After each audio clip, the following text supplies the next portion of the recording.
Hello guys, তো তোমরা সবাই কেমন আছো? আশা করছি সবাই খুব খুব ভালো আছো। তো ওই দিন ছিল নবমীর রাত। তো যাই হোক, আমি রেডি টেডি হয়ে বেরিয়ে গেলাম। আমার বেরোনোর ওই দিন কোনো রকম ইচ্ছা ছিল না, সবার জোরাজুরিতে বেরিয়ে গেলাম। তো যাই হোক, আমরা ভাই বোন সবাই মিলে আমরা একটু দূরে যাচ্ছি, অর্থাৎ শহরের বাইরে যাব ঠাকুর দেখতে।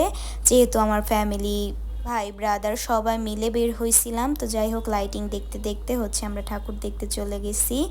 এই যে আমরা এখন নেমে যাব ওই, এটাকে বলা হয় ট্যাপাখোলা হরিসভা, ফরিদপুরের থেকে একটু সাইডে, মানে শহরের বাইরে বললেই চলে। তো যাই হোক, এখানে বেশ সুন্দর সুন্দর গান বাজতেছিল। আমরা 5-10 মিনিট দাঁড়িয়ে আমরা সেকেন্ড মন্দিরে গেছিলাম এই এলাকারই, সেটা সাহাবাড়ি বলা হয় এখানে।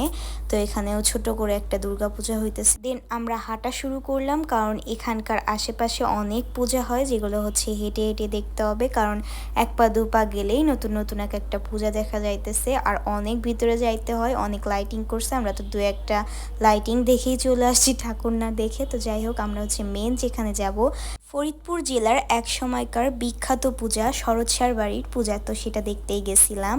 তো যাই হোক, এর মধ্যে আমাদের বাবু উঠে গেছিলো, তো ওকে আমরা নিতে চলে আসছিলাম। তারপর কিছু খাওয়া দাওয়া করে আবার পুজো দেখতে লেগে গেলাম। তো এখন আমরা চলে গেছিলাম ডাইভরিক্সের সামনে একটা পূজা মন্দিরে। তো সেখান থেকে পূজা টুজা দেখে আমরা বেরিয়ে গেলাম। এখন আমরা যাব, তো আমরা এখন যাচ্ছি স্বর্ণকারপট্টির পূজা দেখতে। তো পূজা দেখে আমরা আমাদের এলাকাতে গেছিলাম, ওইখানে অনেক বক্স বাজতেছিল, পোলাপান নাচানাচি করতেছিল।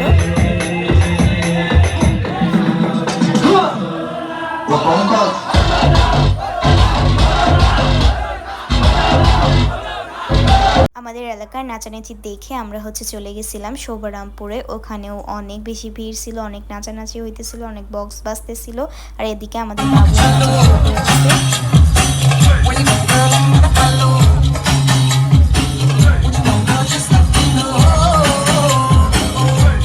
এরপর আমরা চলে গেছিলাম শোভারামপুরের বারোয়ারি মন্দিরে। ওখান থেকে ঠাকুর দেখে আমরা চলে আসছি ফরিদপুরের বান্ধবপল্লীতে। তো এখানে প্রতি বছর নতুন নতুন থিমে পূজা করা হয়, নতুন নতুন ডিজাইন এবং নতুন নতুন হাতের কাজে এখানে ফুটিয়ে তোলা হয়। তো চারপাশে তোমরা দেখতেই পাইতেছো নতুন নতুন কিছু কাজ। তো যাই হোক, এখানে ঢুকে অনেক মানুষের সমাগম ছিল, অনেক রাত হয়ে গেছিলো, তারপরেও মানুষের ভিড় কমতেছিল না।